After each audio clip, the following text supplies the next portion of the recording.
파라 줄거리.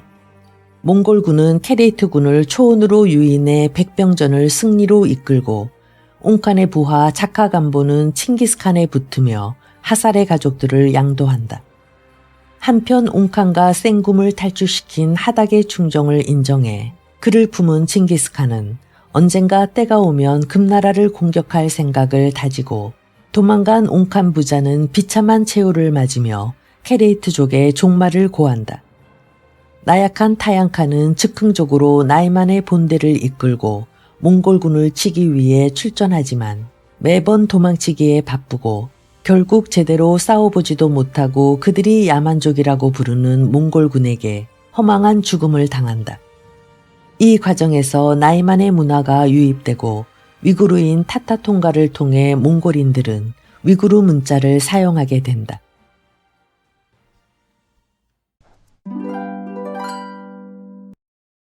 26.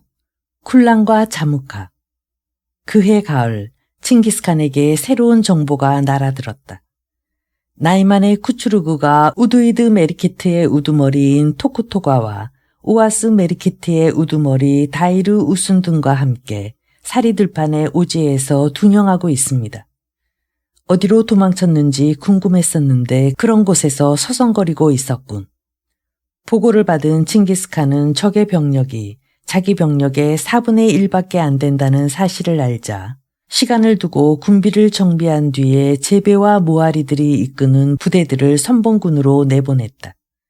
사리평원은 케를렌 강이 거대한 뱀처럼 굽이치면서 돌아 남서쪽으로 흐르는 곳 부근이었다. 토쿠토가는 그의 아내 부르테를 납치해 간 적이 있는 증오스러운 종조 우두이드 메리키트의 족장이었다. 이번에야말로 그때의 원한을 꼭 갚고야 말겠다. 타양칸의 아들 쿠추르그를 붙잡아 나이만을 완전히 괴멸시키는 것이 목적이었지만 칭기스칸은 토쿠토가에게 복수하는 것에도 의욕을 불태우고 있었다.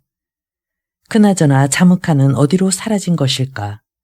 칭기스칸은 선봉대보다 먼저 활발하게 움직이고 있는 수많은 첩자들 중에 어느 누구도 자무카의 소식을 찾아내지 못하고 있는 것에 신경이 써졌다.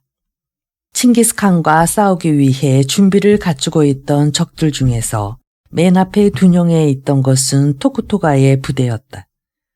쿠추르그에게 가담하기는 했지만 칭기스칸 군과 싸울 만큼 군비를 갖추고 있지 못했던 그는 칭기스칸 군이 공격해 올 것이라는 사실을 알게 되자 또다시 아들인 쿠투와 칠라군 그리고 소수의 병사와 백성들만을 이끌고 북서쪽으로 도망치기 시작했다. 토쿠토가는 도망치는 도중에 우아스 메리키트의 족장 다이르 우순에게 칭기스칸 군이 공격해 오는 것을 알려주었다. 테무친이 냄새를 맡고 쳐들어오고 있다. 나는 쿠추르그와 합류하여 대비책을 강구하겠다. 족장을 잃은 메리키트 군을 반나절 만에 격파하고 그들의 재화와 가축들을 모두 빼앗은 제베와 무아리의 부대들은 계속해서 서쪽으로 진격하여 우아스 메리키트 군을 공격할 태세를 보였다. 다이르 우스는 그들이 초원 저쪽에 나타난 것을 보자 대항해봤자 전체 메리키트의 족장 토쿠토가가 도망친 이상 결과가 뻔하다. 이 기회에 아예 깨끗이 항복하자 라고 말하며 무장을 해제시켰다. 뿐만 아니라 그것만 가지고는 부족하다고 판단하여 딸인 쿨란을 칭기스칸에게 바치고 목숨을 살려달라고 구걸하기로 했다. 다이르 우스는 이윽고 일족과 함께 포로가 되었으며 그를 처리하는 데 있어서의 칭기스칸의 의향을 묻기 위해 전령이 파견되었다. 토쿠토가의 일족은 놓쳤습니다만 다이르 우순의 일족을 생포했는데 딸인 쿨란을 칭기스칸에게 바치고 싶답니다. 어떻게 할까요? 전령이 보고루추에게서 들은 말을 전하자 칭기스칸은 대답했다. 토쿠토가의 목은 훗날에 내가 치겠다. 다이르 우순과 그의 딸을 데리고 귀환하라. 쿨란은 메리키트에서 제일 가는 미인이라고 들었습니다. 말을 받고 탄 전령이 떠난 뒤 칭기스칸의 무사이며 장록격인 문니크가 말했다. 나도 그런 말을 들었던 적이 있어. 칭기스칸도 그녀의 미모에 대해서는 누구에게선가 들은 적이 있었다. 쿨란의 용모는 동쪽의 금나라는 물론 서쪽 끝까지의 모든 나라에서도 찾을 수 없을 정도의 미녀랍니다. 채색겸비라는 말은 쿨란과 같은 여자를 두고 하는 말일 것입니다. 그처럼 뛰어난 여자인가? 문니크의 말을 들은 칭기스칸은 한시라도 빨리 쿨란이 보고 싶어졌다. 다이르 우순에게 조건이 좋은 혼담이 많이 들어왔지만 쿨란은 아버지의 말에 귀를 기울이지 않고 고개만 흔들었다고 합니다. 다이르 우순은 살고 싶어서 그런 딸을 나에게 바친다는 거요. 아마도 딸이 칭기스칸의 총애를 받아 아이를 갖게 된다면 그보다 더한 요행은 없다고 생각한 것이겠지요. 하지만 쿨란은 예정된 날에 칭기스칸의 군영에 도착하지 않았다. 밤사이에 혼자서 야영지에서 도망쳐 어디론가로 사라졌기 때문이었다. 칭기스칸 군은 사흘 동안 밤낮으로 수색을 계속한 끝에 케를렌강 대안의 숲속에 누워있는 그녀를 발견했는데 그녀는 식량을 가지고 있지 않아 강물로 허기를 달래고 있었다. 그로부터 이틀 후 호사스러운 옷을 갈아입고 머리에 황금 장식을 얹고 가슴 부분을 보석으로 장식한 쿨란은 포장마차에 타고 칭기스칸의 군영으로 향했다. 그녀의 몸을 장식한 물건들은 그녀가 시집갈 때를 위해 그녀의 어머니가 많은 시간에 걸쳐 모은 것이었다. 아름답다. 문니크의 말을 듣고 상상했던 것 이상으로 아름다운 여자다. 칭기스칸은 그녀를 보는 순간 그녀의 아름다움에 완전히 매혹되고 말았다. 옥자 앞에 선 쿨란은 크고도 아름다운 눈으로 칭기스칸을 똑바로 보고 있었다. 어째서 도망쳤었나? 칭기스칸이 고조되는 흥분을 애써 억누르면서 묻자 그녀는 맑은 목소리로 야무지게 말했다. 도망치고 싶었기 때문입니다. 저를 낳고 키워주신 부모님에게는 감사하고 있습니다. 하지만 저는 다이르 우순의 딸인 동시에 한 인간입니다. 아버지라고 할지라도 목숨을 부지하기 위해 제 의사를 무시하면서까지 저를 당신에게 내주어도 좋다고는 생각되지 않았습니다. 저는 전리품이 아닙니다. 한 번도 말을 나눈 적이 없는 남자의 것이 될 수 없었습니다. 그래서 도망칠 수밖에 없었습니다. 제가 남자였다면 땅끝까지 도망쳤을 텐데 잠시 방심한 사이에 말이 도망친 것이 유감스럽습니다. 칭기스칸은 의연한 태도를 무너뜨리지 않으며 칸을 상대로 겁없이 분명하게 말하는 쿨란에게 더욱더 매혹되었다. 미모뿐만 아니라 뚜렷한 생각을 주장할 수 있는 강한 의지도 함께 가지고 있는 젊은 여자에게 40이 넘은 사나이는 완전히 사로잡히고 있었다. 쿨란이여, 지금부터 그대를 하툰이라고 부르겠다.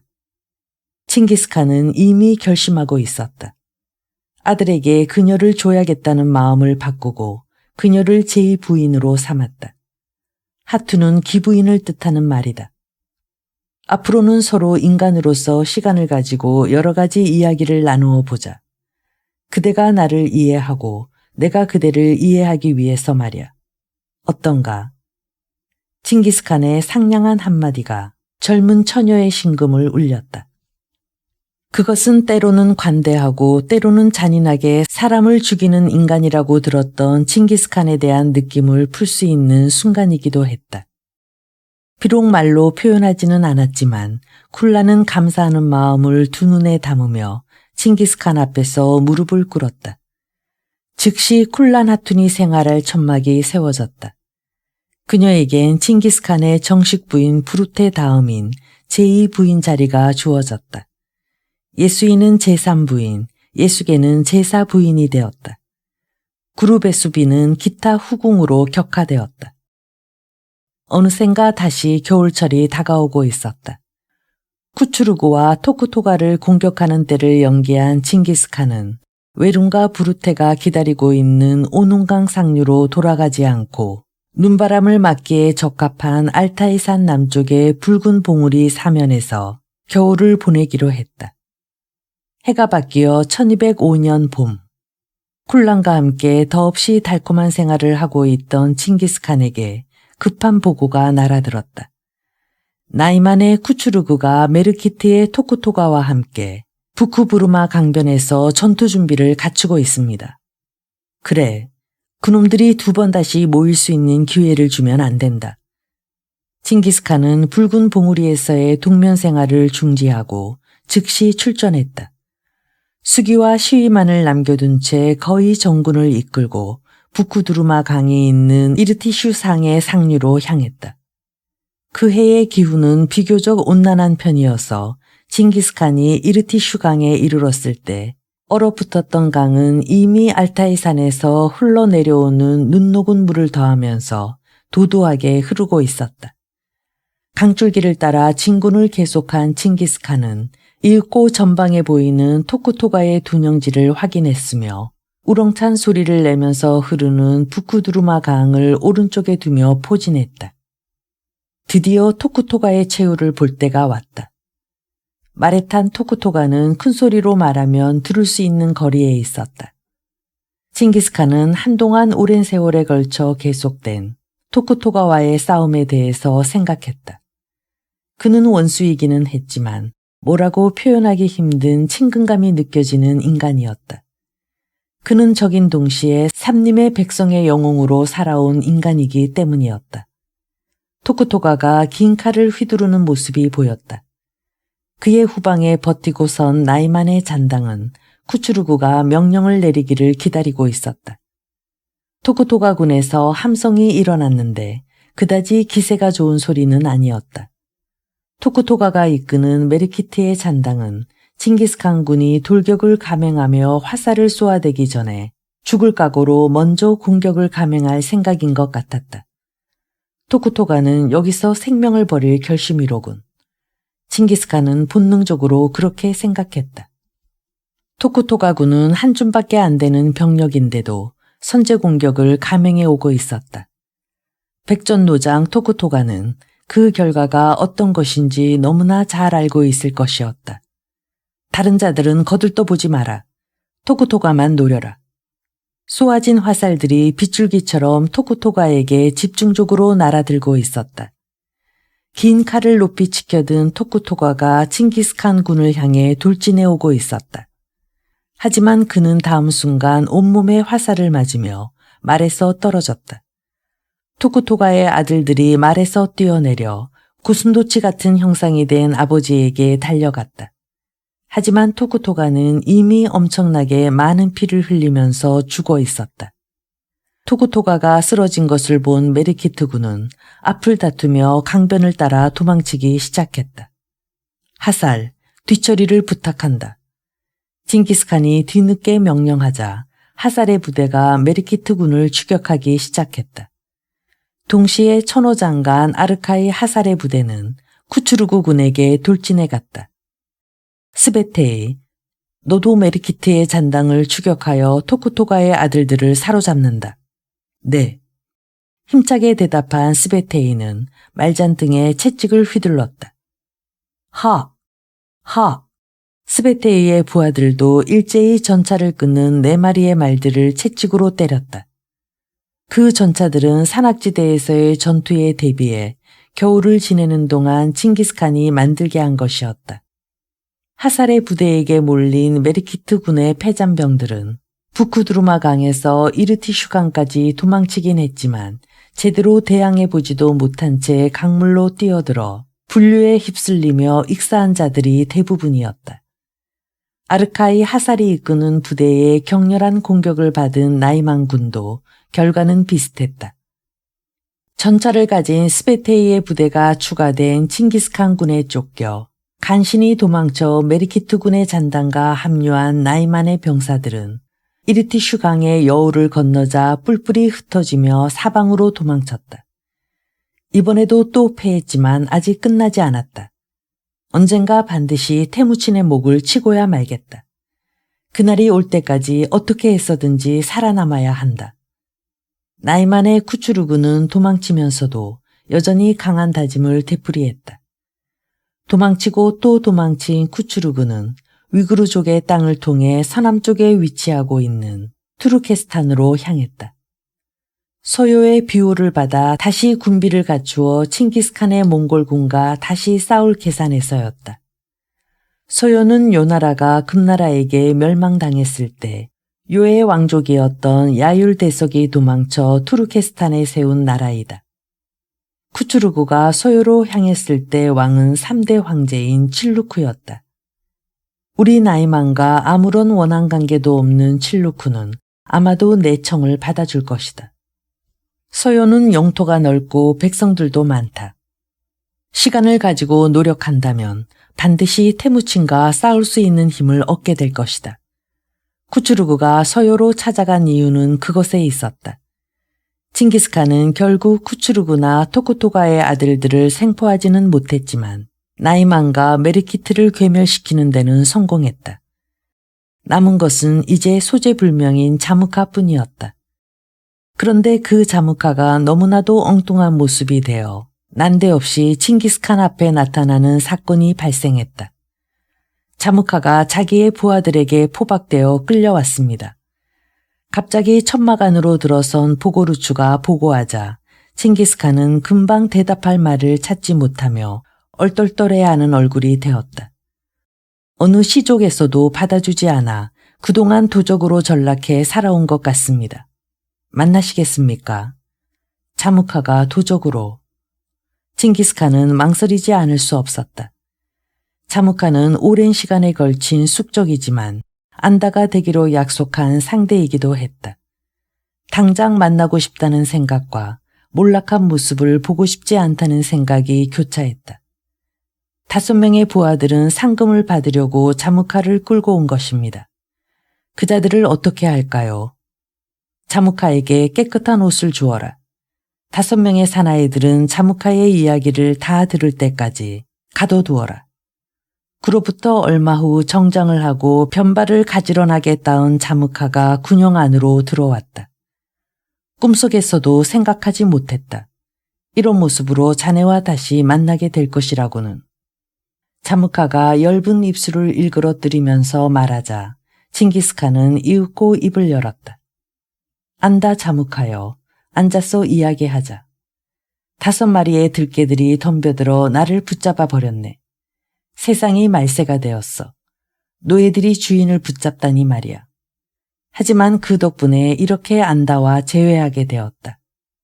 붙잡힌 몸이면서도 자무카는 여전히 말재주를 부리고 있었다. 아르카이 하살. 칭기스칸은 크게 소리쳐 그를 부르고는 빠르게 명령했다. 자무카에게 손을 댄 자들을 당장 베어버려라. 아르카이 하살은 군용에서 나갔으며 부하들에게 명해 5 사나이들을 베게 했다. 안다 자무카여. 칭기스칸은 한동안 침묵을 지키고 있다가 이윽고 입을 열었다. 천재의 뜻에 따라 우리는 이렇게 다시 만났다. 그러니 어떤가? 다시 한번 함께 살아가지 않겠는가? 너무나도 뜻밖의 제의에 자무카는 할 말을 잃었다. 끝까지 신의를 지키는 칭기스칸의 자세 때문에 생각이 바뀌어진 것인지 부하들에게 배신당한 자신의 능력을 새삼스럽게 자각했는지 자무카의 얼굴에는 어느덧 허세가 사라졌고 태도도 달라져 있었다. 나는 주위 사람들에게 교사당했던 것도 아니고 선동당했던 것도 아니다. 스스로 그대의 곁을 떠났고 안다로스의 맹세도 깨고 말았다. 현명한 그대는 그때의 맹세를 끝까지 지켜왔는데 말이야. 마지막으로 한 가지 소원이 있네. 나를 죽일 때 가능하면 피를 흘리지 않고 죽도록 해주게. 그리고 장례는 높은 산 위에서 지내주게. 그렇게 해주면 내 영혼은 태무친 일가의 자자손손에 이르도록 행운을 기원하는 수호신이 되어주겠네. 칭기스칸은 비로소 자무카가 진심으로 죽으려 한다는 것을 알았다. 아무래도 다시 안다가 될 생각이 없다는 건가. 나는 죽이는 방법까지 부탁했네. 이제 더 이상 할 이야기도 남아있지 않아. 그래. 그렇다면 그대가 원하는 대로 해주겠다. 그로부터 잠시 후 자무카의 몸은 산채로 가죽부대에 넣어졌고 그 가죽부대를 격렬하게 흔들어 자무카가 죽도록 했다. 그 같은 처형 방법은 귀한 사람에게만 행해지는 것으로서 죽는 자에게 있어서는 영예롭게 죽는 방식이었다. 본인이 원했던 대로 높은 산 위에서 자무카의 시체를 장사 지낸 다음 날 칭기스칸은 22마리의 소들이 이끄는 이동식 군용에 타고서 어머니 외론과 아내 부르테가 기다리고 있는 오논강 상류를 향해 출발했다. 오논강 주변은 소년 시절에 칭기스칸이 자무카와 함께 뛰어놀던 장소였다. 자무카가 죽었다. 안다 자무카가. 칭기스칸은 마음속으로 중얼거리며 자무카의 얼굴을 머릿속에 떠올렸다. 27. 대쿠릴타이와 대망. 칭기스칸이 오논강가에서 그때까지 없었던 대집회를 연 것은 1206년 봄이었다. 부족 집회 쿠릴타이는 원래 참가한 자들과 중요한 안건을 토의하고 결정하는 모임이지만 그 집회에 한해서는 칭기스칸이 구상한 일을 참가자 전원으로 하여금 승인케 하며 아울러 결정사항을 엄수하게 하는 것이 목적이었다. 천막 궁전 앞에 세워진 9개의 천들이 이어진 하얀 색깔의 깃발이 오논강을 건너 불어오는 시원한 바람에 펄럭이는 가운데 쿠릴타이는 시작되고 있었다. 입구가 남향인 천막 궁전은 이날을 맞이하기 위해 새로 지어진 곳으로서 천여 명을 수용할 수 있는 공간과 호화로움을 아울러 지니고 있었다. 정면에 보이는 가장 안쪽의 높은 장소에 칭기스칸의 옥자가 있고 왼쪽 옆에 정비인 부르테의 자리가 있었다. 그 아랫자리에는 제2부인 쿨란, 제3부인 예수이, 제4부인 예수겐이 차례대로 앉아있고 그 아랫자리에는 그 밖의 후궁들이 앉아있었다. 칭기스칸의 아들들은 서쪽, 딸들은 동쪽 자리에 태어난 순서대로 나란히 앉아있었다. 징소리가 울려 퍼지면서 옥자의 뒤쪽 천막으로부터 칭기스칸의 모습이 나타났다. 금난단자에 화려한 의상을 두르고 손잡이와 칼집에 보석을 장식한 의식용 환도를 차고 왕관을 쓴 칭기스칸의 뒤에는 몇 명의 중신들이 따르고 있었다. 칭기스칸이 옥자에 앉아 순백색의 의상을 걸친 무술사 코코추가 천천히 옥자 앞으로 걸어 나오며 개회를 선언했다. 지금부터 칭기스칸의 초청에 의한 대쿠릴타이를 거행한다. 그러자 자리에서 일어나 머리를 숙이고 있던 자들은 비로소 얼굴을 들어 칭기스칸에게 시선들을 집중시켰다. 장로격인 문니크의 아들 코코추는 정식으로는 신이 보낸 자를 뜻하는 탭 탱겔이라고 불려지고 있었다. 늘어서 있는 사람들 쪽을 향해 서 있던 탭 탱겔이는 엄숙한 분위기를 더 한층 고조시키는 것처럼 낮지만 잘 들리는 목소리로 말을 이었다. 모든 족장들을 격파하고 그들을 거느렸던 모든 백성을 평정한 빛나는 칭기스칸을 천재의 명에 따라 지금부터 칸보다 더 강력하며 가장 위대한 대칸으로 모신다. 이곳에 모인 자들이여, 이의는 없겠지. 그렇소. 모든 사람들은 즉시 탭 탱게리의 말을 받아들이며 칭기스칸을 향해 다시 머리를 숙여 찬성한다는 뜻을 나타냈다. 그러자 자리에서 일어난 칭기스칸은 그들을 둘러보면서 천막 궁전의 구석구석까지 들리는 굵은 목소리로 힘차게 선언했다. 내가 천하를 통일한 것은 만민을 위해서였다. 나는 쿠릴타이에 모인 여러분의 승인에 의해 내 생명이 다하는 날까지 대칸으로서 그대들을 통솔할 것이다. 또한 대칸의 재위는 내 자자손손에 이르도록 영구 불변할 것이다. 우리들은 생명이 다할 때까지 대칭기스칸을 섬길 것이며 우리들의 자자손손에 이르기까지 충성을 다하겠습니다. 탭탱게리가 그때까지의 것보다 한층 더 높은 목소리로 선서하자 선서에 화답하는 목소리들이 해일이 밀려오는 것처럼 천막 안에서 퍼져나갔다. 지당하신 말씀입니다. 그것은 중앙 집권화된 권력을 승인받는 선언이었다. 천막 궁전에 모인 사람들뿐만 아니라 칭기스칸이 지배하는 전 영토의 백성에 대해서도 영구적으로 절대 복종과 충성, 헌신을 철저하게 주지시키는 행위였다. 우리들이 존경하며 섬기는 칭기스칸, 대칸의 주기를 하례드리옵니다. 코코추의 선창에 따라 쏟아지는 찬사의 말들이 천막 궁전 안에 울려 퍼졌다. 우리들의 위대한 칭기스칸, 하례드리옵니다. 칭기스칸은 천천히 부드러운 미소를 지으며 그들을 둘러보면서 고개를 연거푸 끄덕였다. 징이 힘차게 연타되었다. 그 순간 칭기스칸은 명실공히 몽골 고원 전역의 여러 부족들을 통합하는 대몽골 제국의 황제가 되었다. 칭기스칸의 나이는 그때 44세. 중국의 역사에서는 이 1206년을 기해 칭기스칸을 태조라고 부르게 되었으며 몽골의 원년으로 기록하게 되었다. 몽골에서 대쿠릴타이가 개최될 무렵 송나라는 황제 장종의 졸렬한 행정으로 쇠퇴이기를 더듬기 시작한 금나라에 대해서 40년 동안 계속되었던 평화를 깨고 재상 한탁주가 이끄는 대군으로 하여금 공격하게 했다. 그러자 금나라도 역시 송나라와 싸우기로 결정하고는 철저한 항전태세를 갖추게 되었다. 일찍부터 첩자들을 활용해온 칭기스칸은 그날의 움직임을 이미 알고 있었다. 때문에 봄의 폭풍이 끝나자마자 대쿠릴타이를 개최했던 것이다. 그야말로 숙적인 금나라를 협공할 수 있는 기회가 그를 찾아온 것이었다. 칭기스칸을 대칸으로 승인하는 의식이 끝나자 이제는 재상이 된 타타통가가 지난날 케레이트에서 옹칸을 섬겼던 두 사람의 서기관과 함께 앞으로 나와 위구르 문자로 작성된 서류를 펼쳤다. 칭기스칸이 발표할 군사조직에 대해서 이미 위구르 문자로 기록해 놓은 인사일람표를 확인하며 칭기스칸이 이름을 잊었을 경우에 대비하기 위해서였다. 칭기스칸은 잠시 후 그 자리에서 낭랑한 목소리로 88명이나 되는 사람들의 이름을 부르고는 그들을 똑바로 보면서 말했다. 우리 몽골 제국을 세우는 데 있어서 분골쇄신하는 노력을 아끼지 않은 자들에게 은상으로 봉토를 수여하고 천호장관으로 임명하는 바이다.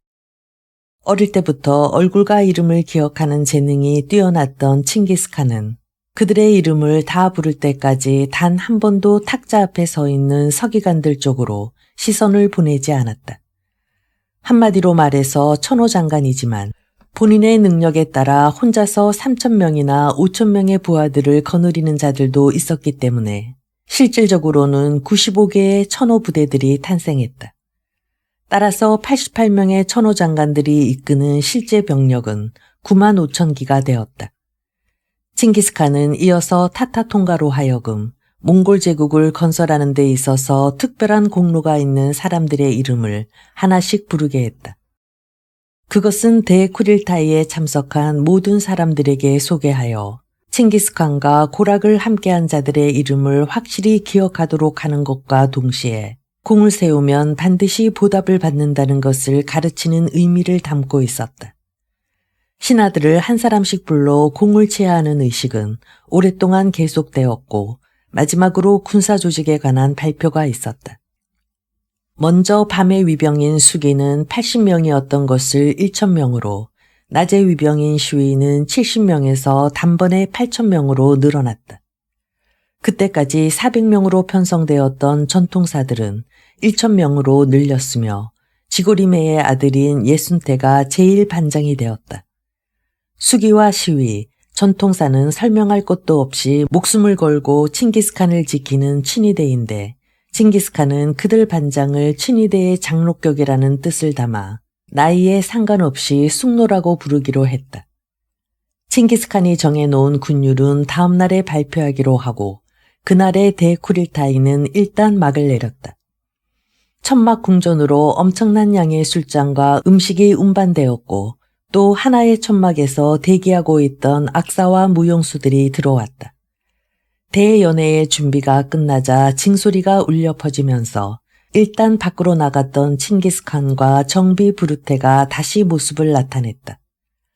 참석자들 모두의 술잔에 술이 따라지자 무술사 탭텐게리의 선창으로 하늘과 땅의 신에게 바치는 술이 각자의 손가락으로 튕겨졌다. 하늘과 땅의 모든 신에게 술을. 몽골은 이제 하나가 되었다. 데칸, 칭기스칸의 건강과 영원한 영광을 위해서 건배. 건배. 천막 궁전을 뒤흔들 정도의 환성이 터져나오자 칭기스칸도 술잔을 들며 힘찬 목소리로 말했다. 여러분들이 건강하기를 빌겠다. 대몽골 제국 만세. 전원이 소리치는 것과 함께 악사들은 일제히 연주를 하기 시작했고 대연회는 드디어 시작되었다. 칭기스칸이 첫 잔을 비우자 칭기스칸 군에 소속된 신하들이 한 사람씩 옥자 앞으로 걸어나와 더 한층 충성할 것을 맹세했다. 대선직이 건네주는 칭기스칸의 이름이 새겨진 술잔을 비우면서 그들의 아련이 끝나자 초대를 받고 멀리서 온 손님들이 칭기스칸을 아련하기 위해 앞으로 나왔다. 대쿠릴타이는 하루나 이틀 만에 끝나지 않는 것이 관례였다. 때로는 의한 채택을 둘러싼 의논을 위해 생각이 같은 자들끼리 말을 타고 멀리 나가기도 하고 의견 조정을 위해 몇 사람이 다른 장소로 옮겨 별도의 연회를 열기도 했다. 때문에 공백이 생겨 쿠릴타이가 끝날 때까지 한 달 이상이나 걸리는 경우도 있다. 이슬람 상인인 핫산이 오논 강변에 도착하여 칭기스칸과 오랜만에 재회한 것은 다음 날 아침 대쿠릴타이가 다시 시작되기 직전이었다. 칭기스칸은 천막궁전의 뒤에 있는 천막에서 약속대로 다시 찾아온 핫산의 노고를 치하했다. 당장 이국의 무기들을 보여주게. 흥미진진해하는 칭기스칸이 말하자 핫산은 호의를 겸해서 데리고 온 30명 정도의 낙타를 끄는 사나이들에게 명령하여 무기와 방어용 기구들을 넓은 천막 안으로 가져오게 했다. 운반해온 물건들이 모두 진열되자 핫산은 그것들 하나하나에 대해서 자세히 설명하기 시작했다.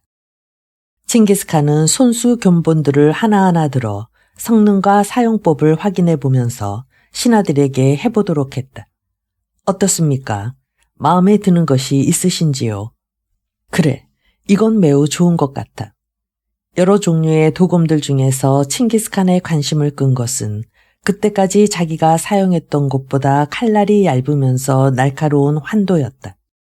칼날이 길면서도 손잡이 부분이 작고 한 손으로 자유롭게 사용할 수 있다는 점이 기마전에는 제격이었다. 다른 도검들은 지상에서 싸울 때 목이나 어깨를 베거나 가슴을 찔러 죽이는 데에는 적합하지만 칼자루를 두 손으로 힘주어서 쥐지 않으면 효과가 반감되었으며 무게가 무거워서 말을 탄 상태에서 사용하기는 적합하지 않았다. 이것이라면 오른쪽 적병의 목을 베고서 지체 없이 왼쪽으로 접근한 적도 쳐 죽일 수 있겠군. 핫살도 그 환도가 마음에 들었는지 허공을 향해 그것을 힘껏 휘둘러 보고 있었다. 창도 몇 종류가 진열되어 있었는데 그것들 중에는 창 끝에 날카로운 갈고리가 달린 것도 있었다. 그것은 마리의 적병을 갈고리로 걸어서 당겨 낙마시킨 뒤에 찔러 죽이기에 적합했다.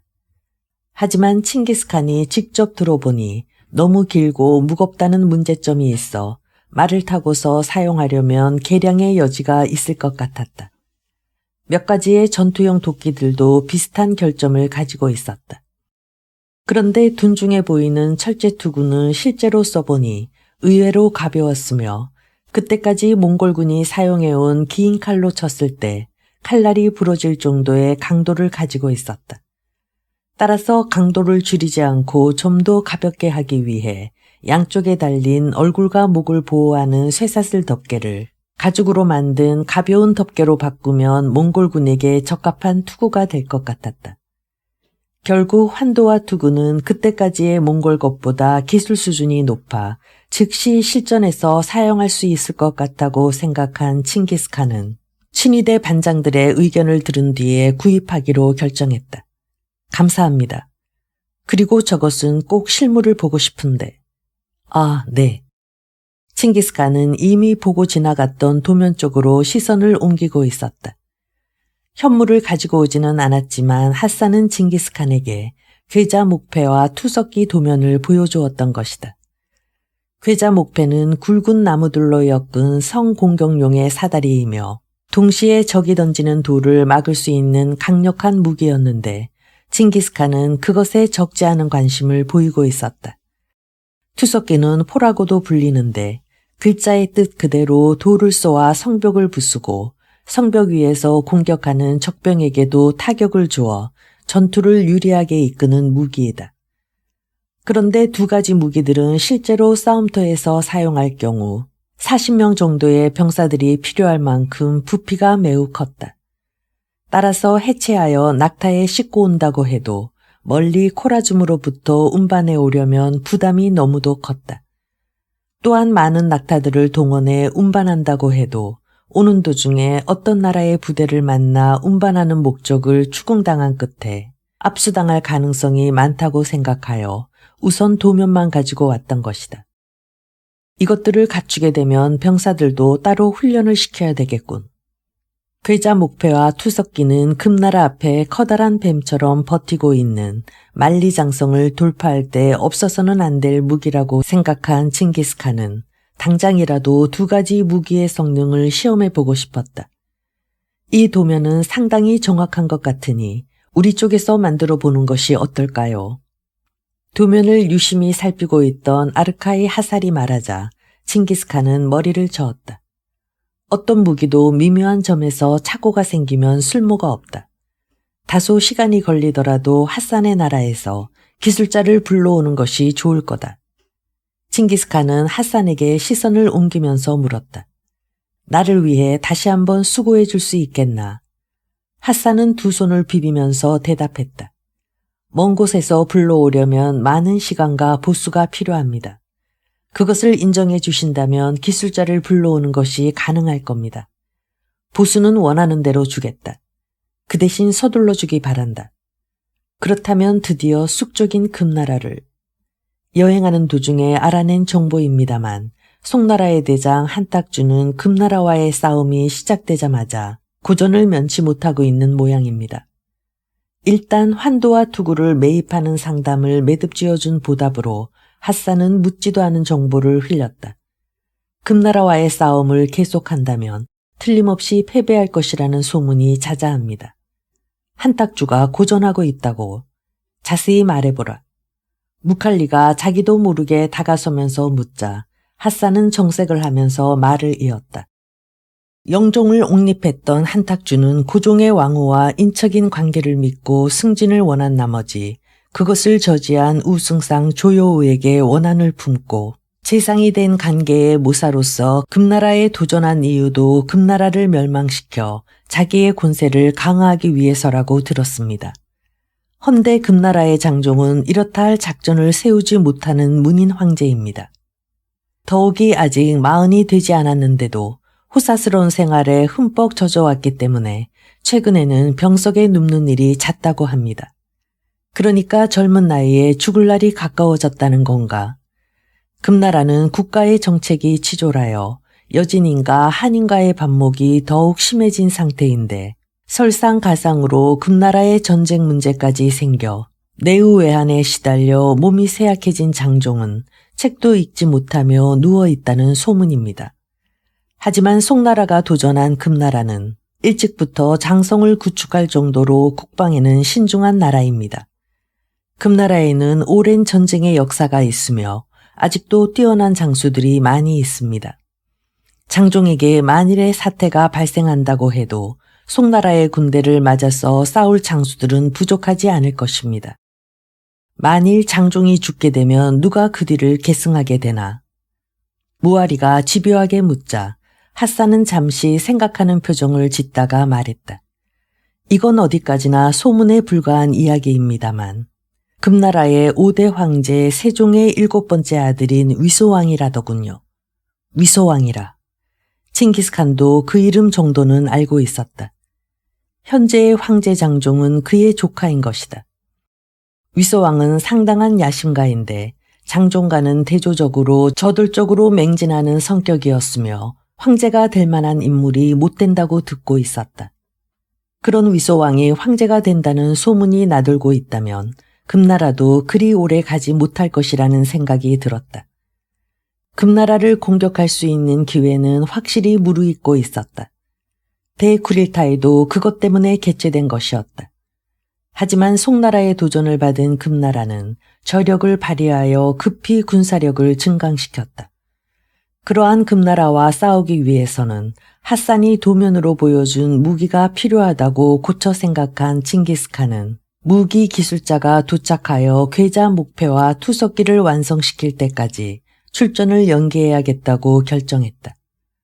송나라와의 전투가 금나라의 유리한 쪽으로 전개되고 있다고 하지만 전투가 계속되면 쌍방의 병사들이 많이 죽어가게 마련이다. 더욱이 장종이 죽고 위소왕이 황제의 자리에 오르면 그의 성격으로 보아 폭정으로 치닫게 될 것이다.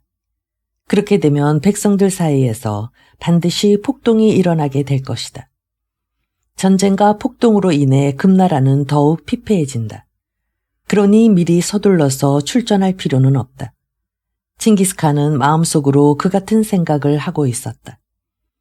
이틀째 계속된 대쿠릴타이에서 칭기스칸은 군율 전반에 대해서 자세하게 송고했는데 일단 그의 입에서 나온 말들은 신성한 것으로 간주되며 새로운 규범이 되었다. 칭기스칸은 그 자리에서 핫산에게 참모의 자격을 주었으며 코라즘 국경까지 그를 호위할 500명의 병사들도 내려주었다. 그로부터 며칠 후 핫산은 코라즘을 향해 다시 떠났다. 28. 원정을 위한 준비. 핫산이 데리고 올 무기 기술자를 기다리는 동안 금나라와 송나라의 싸움은 칭기스칸이 예상했던 것처럼 전개되고 있었다. 송나라의 재상으로 취임한 한탁주가 금나라 침공의 대의 명분으로 삼은 것은 회수 국경을 돌파하여 잃었던 땅을 되찾는다는 것이었다. 1141년에 두 나라 사이에 최초로 체결되었던 화의에 따라 두 나라의 국경은 회수와 대사관을 잇는 선으로 한다는 약속이 지켜져 오고 있었다. 한탁주는 어떻게 해서든지 그것을 타파하여 40년에 걸친 굴욕을 싣고 싶었다. 큰 공을 세우면 그의 권력도 요지부동이 된다. 하지만 그의 생각과는 반대로 송나라의 군대는 계속해서 금나라군에게 패해 국경선을 침식당할 지경에까지 이르고 있었다. 늪에 빠진 한탁주는 결국 황제 장종에게 사자를 보내 강화를 청하게 되었는데 이미 권력자의 자리에 와 있던 위소왕은 장종의 이름을 내세워 그 제의를 거절했을 뿐만 아니라 한탁주의 목을 요구했다. 따라서 한탁주는 금나라군을 방어하느라고 급급하게 되었고 백성들로부터 전쟁 책임을 추궁당하는 괴로운 입장에 처하고 말았다. 그 같은 정보는 대응안녕 방면에서 주둔하고 있는 무아리가 보낸 첩자를 통해 칭기스칸에게 보고되었다. 칭기스칸은 또한 그때까지도 자기를 대칸으로 인정하지 않는 약소족이나 벽지에 틀어박혀 있는 잔당들을 징벌할 계획을 세우고 있었다. 신하들과 협의한 결과 알타이산 서쪽에 있는 터키계의 반농 반유목민인 카루루크족이 표적으로 정해졌다. 옛날에는 강대한 군단을 거느리고 국세를 자랑한 적도 있었지만 키르기스족의 침공을 받은 뒤 백성들이 각지로 흩어져 아이슬란을 족장으로 하는 카루루크족의 땅은 소요의 한 영토로 편입되었으며 그들의 지배를 받고 있었다. 칭기스칸은 족장인 아이슬란에게 특별한 원한이 없었다. 하지만 나쿠산에서 도망친 타양칸의 아들 쿠추르구가 소요에 의지하여 제기를 도모하고 있다는 정보가 들어와 있었다. 쿠추르구가 군비를 갖추고 있다면 나이만 일족을 말살시키기 위해 서요로 진군하는 것이 당연한 일. 먼저 약소한 카루루쿠를 쳐서 발판을 확보하자. 카루루쿠만 손에 넣으면 서요에 대한 정보를 쉽게 얻을 수 있을 것이다. 스스로를 납득시킨 칭기스칸은 즉시 계획을 실행으로 옮겨 쿠빌라이의 부대를 출진시켰다. 그런데 라이온이라는 뜻의 이름을 가진 족장 아이슬란은 이름과는 달리 무인이라기보다는 페르시아 등의 이슬람 문화를 몸에 익힌 문인에 가까웠다. 그런 만큼 몽골의 대군을 보기만 하고도 쿠빌라이에게 항복을 청했다. 쿠빌라이는 아이슬란과 그의 아들 에센부카를 오논 강변에 있는 천막궁전으로 데리고 와 칭기스칸에게 아련시켰다.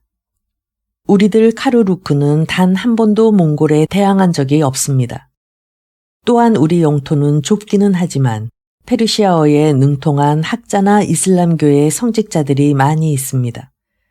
그들이 살해당하는 것을 방지하기 위해 항복한 것입니다.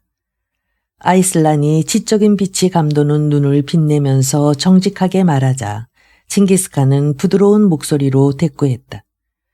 앞으로 배반하지 않겠다고 맹세할 수 있나? 물론입니다. 좋다. 돌아가는 즉시 나를 위해 페르시아어에 능통한 자들을 파견시켜라. 그렇게 하겠습니다. 그대는 어떤가?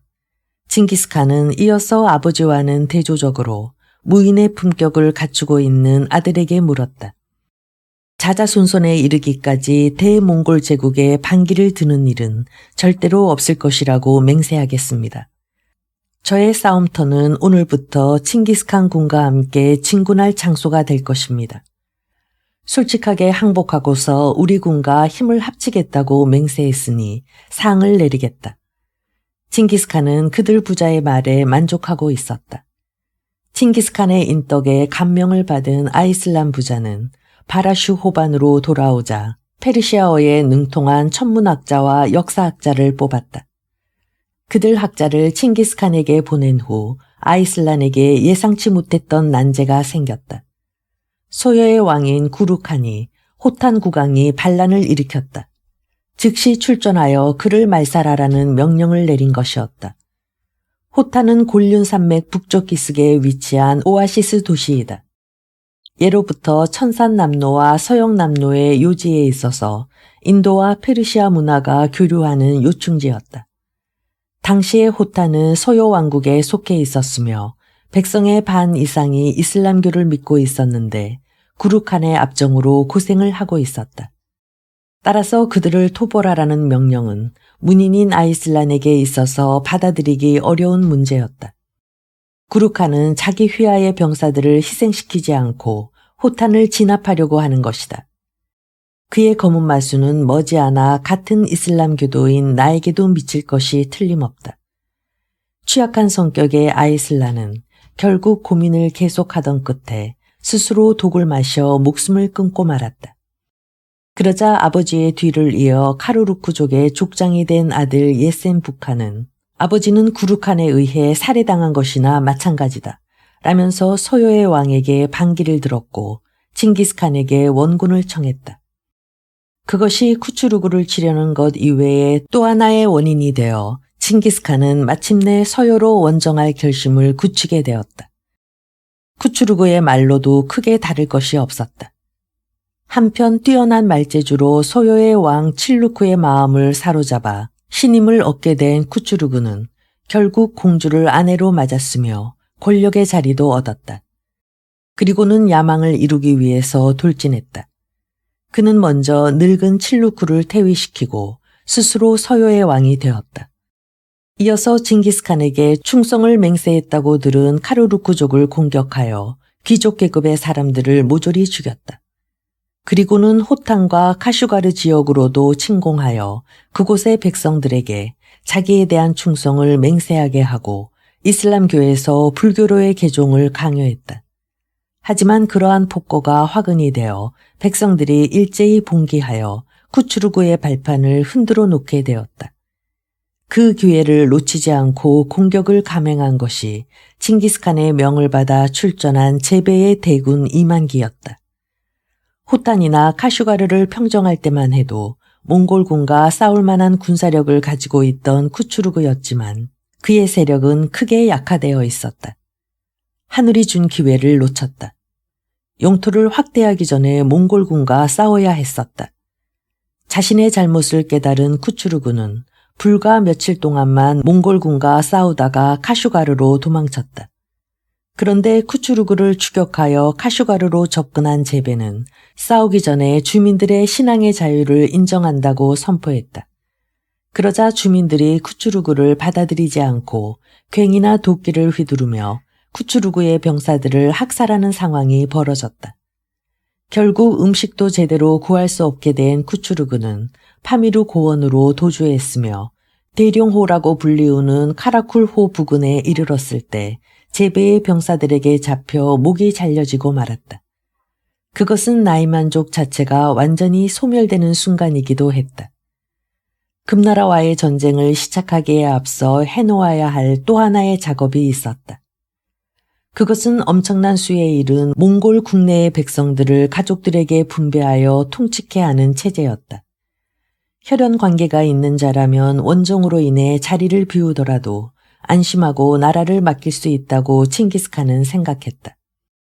칭기스칸은 타타퉁가 등의 문서부에 속해 있던 위구르인 문서 기록관을 불러 미리 결정한 각자의 이름들과 분배할 인원수를 기록하게 했으며 그것을 발표하기로 했다. 무술사인 탭 탱게리가 택일한 중대한 행사를 집행하는 데는 길일이라는 그날, 천막 궁전에는 일가 친척을 위시한 신하들이 모두 모였고 태양이 머리 위에 오는 정오에 칭기스칸은 옥자에 앉았다. 이윽고 하얀 옷을 걸친 탭 탱게리가 옥자의 아랫자리에서 말했다. 지금부터 칭기스칸이 백성과 영토에 관한 중대한 발표를 한다. 이제 여러분의 노력으로 인해 우리들은 황금의 씨족 집단이라고 불리게 되었으며 그것에 걸맞는 힘을 비축하게 되었다. 지금까지 많은 백성들을 결속시키기 위해 가장 고생한 분은 나의 어머니 외룬이시다. 칭기스칸은 굵고 잘 들리는 목소리로 말하고는 발표를 시작했는데 초원의 백성과 산림의 백성을 모두 거느리게 된 칭기스칸은 그날 자기가 통치하는 광대한 몽골 제국의 영토를 확실하게 둘로 구분했다. 즉 어머니 외룬과 동생들에게는 중앙부로부터 대흥알령의 동쪽, 아들들에게는 알타이산 방면의 서쪽 봉지를 분배한 것이다. 칭기스칸의 발표가 끝나자 여느 때와 마찬가지로 화기애애한 분위기에 감싸인 축하연이 열렸다. 하살과 탭 탱게리만이 시무룩해하는 표정을 짓고 있었다. 하살이 화가 난 원인은 자기가 다스리게 된 백성의 수가 칭기스칸의 장남인 주치가 받은 숫자에 반도 되지 않았기 때문이었고 탭 탱게리가 화가 난 원인은 같은 무술사인 코코루츠보다 낮은 대접을 받았기 때문이었다. 칭기스칸은 물론 그것을 알아차리고 있었지만 자신이 결정한 분배와 임명은 온당했다고 생각했기에 두 사람을 무시하는 표정을 지으면서 술을 마셨다.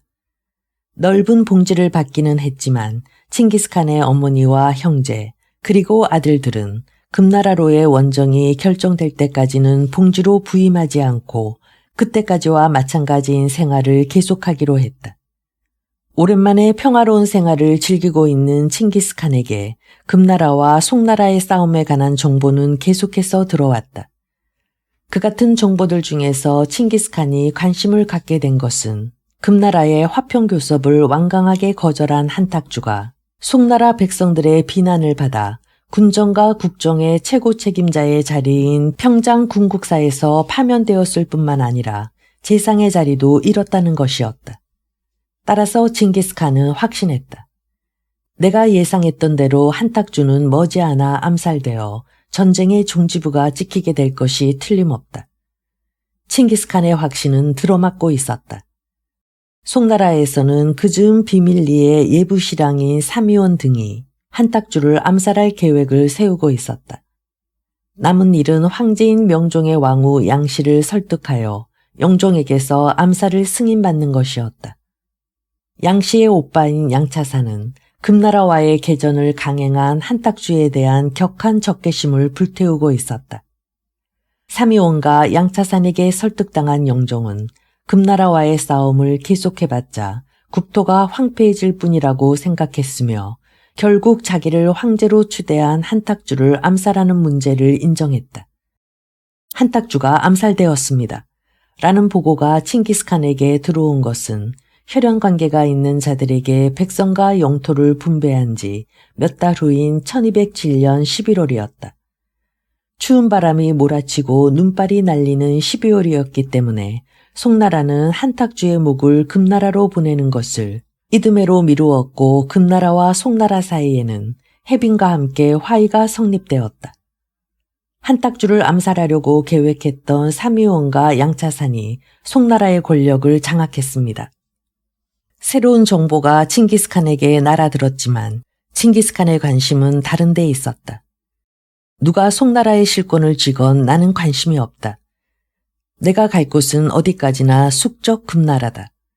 금나라를 함락시키면 송나라도 언젠가는 우리의 영토가 될 것이다. 칭기스칸은 세부적으로 금나라 토벌 작전을 짜기 시작했다. 이슬람 상인 핫산은 이미 코라즘에서 실력이 뛰어난 무기 기술자 6명을 데리고 도착해 있었다. 또한 징기스칸의 밀명으로 금나라에 잠입한 무아리의 부하도 교묘하게 공작을 계속한 결과 금나라의 무기 기술자 수십 명을 모으는 목적을 성공시키고 있었다. 엄청나게 많은 보수를 약속받은 금나라의 기술자는 가족과 함께 위험을 무릅쓰고 이주해 왔으며 만리장성이나 주요 도시의 성에 대해서 징기스칸의 신하들에게 소상히 설명하는 임무도 맡게 되었다. 그때까지 징기스칸이 치른 싸움들은 거의 모두가 대초원에서의 전투였다. 하지만 금나라로의 원정은 공성전이 중심이 되었다. 기마군단에서 성을 공격하는 무기를 갖추고 싸우는 정예 부대로 바뀌어야 했다. 많은 돈을 주고 금나라의 기술자들을 불러들인 것은 그들의 기술뿐만 아니라 가지고 있는 지식 모두를 흡수하기 위해서였다. 또한 핫산을 통해 징기스칸에게 만리장성 공략에 대한 정보를 제공한 자가 있었는데 그는 옹구드의 족장인 알라쿠시 디기드풀이었다. 나이만을 섬멸한 칭기스칸은 나이만이 공격할 것이라는 정보를 알려준 알라쿠시 디기드풀이와 손을 잡았으며 금나라를 정벌한 뒤에 옹구드에게 자치권을 주겠다고 보장했다. 칭기스칸은 거의 매일같이 취침 전에 만리장성의 도면을 보았다. 만리장성이 최초로 구축된 것은 춘추 전국시대였다. 북방 유목민의 침입을 막기 위해 구축된 장성은 그 후에도 확장되었는데 특히 힘을 쏟아넣은 것은 진나라의 시황제였다. 어쨌든 징기스칸이 금나라로의 원정을 생각하고 있었던 당시의 만리장성은 재정이 궁핍해진 금나라로서는 너무 길었기 때문에 엄청난 군사비는 물론이고 모든 장소에 병사들을 배치할 수 없었을 뿐만 아니라 군량 및 보급 문제도 순조롭지 못했다. 칭기스칸은 물론 금나라에 대한 정보 수집에만 몰두하고 있지는 않았다. 당시의 중국은 세 개의 나라로 나뉘어져 있었다. 면적은 거의 같지만 회하 이북은 만주 출신인 퉁구스계의 여진족이 세운 금나라의 왕조, 원래는 정통적인 중국 왕족이면서 금나라군의 침입으로 인해 남쪽으로 도망간 송나라, 서북부는 티베트계의 탕구투족인 서하가 각각 지배하고 있었다. 징기스칸이 금나라로 원정하기 전에 송나라와 서하에 관해서도 충분한 사전조사를 하는 것은 지극히 당연한 일이었다. 때문에 각지의 첩자들로부터 들어오는 정보의 양은 방대한 것이었으며 상황에 따라서는 금나라에 앞서 송나라나 서하를 공격할 수도 있는 작전이 수립되어 갔다. 이미 징기스칸의 참모가 된 핫산은 무기 기술자뿐만 아니라 18살이 된 아들도 데리고 왔다. 칭기스칸과 재회한 날 핫산은 말했다. 제 뒤를 이어 상인이 될 아들에게 다른 세상을 보여주고 싶어서요. 여행을 통해 견문을 넓히는 것은 상인에게 있어서 무엇보다도 필요한 일입니다. 많은 것을 배우고 자연스럽게 정보를 수집하는 버릇을 몸에 익히는 것은 여행을 체험해야만 가능합니다. 아버지를 닮아 영리하게 생긴 아들의 이름은 알리라고 했다. 알리는 17살이 된 출루이와 금방 친해졌으며 얼마 지나지 않아 몽골의 습관을 몸에 익히고 이야기도 나눌 수 있게 되었다. 칭기스칸은 공성전에 사용할 무기들이 완성됨에 따라 금나라 도보를 위해 특별히 편성한 공송부대를 매일같이 훈련시켰다. 서하 방면으로부터 괴자 목패와 전호차 등을 운반할 낙타들이 조달되기 시작했으며 그 수는 날이 갈수록 많아졌다. 그러던 중 그 누구도 예상하지 못했던 놀라운 사건이 발생했다. 탭 탱게리 사건이라고 이름 붙여진 그 사건이 일어난 것은 1208년의 초여름이었는데 그것은 무술사인 탭 탱게리가 하살에게 전해준 무서운 내용의 신탁에서 비롯되었다. 신탁의 내용은 하살이 징기스칸을 대신해서 황제의 자리에 앉게 된다는 것이었는데 그로 인해 징기스칸은 하살을 죽이려고 했다. 그것은 결국 징기스칸을 말살시켜 세력을 쥐려던 템 탱게리의 음모로 알려졌으며 탭텐게리는 결국 죽음을 당하게 되는데 칭기스칸은 그 사건으로 인해 신의 말씀도 인간이 중개함으로써 엉뚱한 내용으로 바뀔 수 있다는 사실을 알게 되었다. 동시에 그는 그 사건이 결국 신이 자기에게 시사하는 바가 있어서 발생한 것이라고 받아들였다.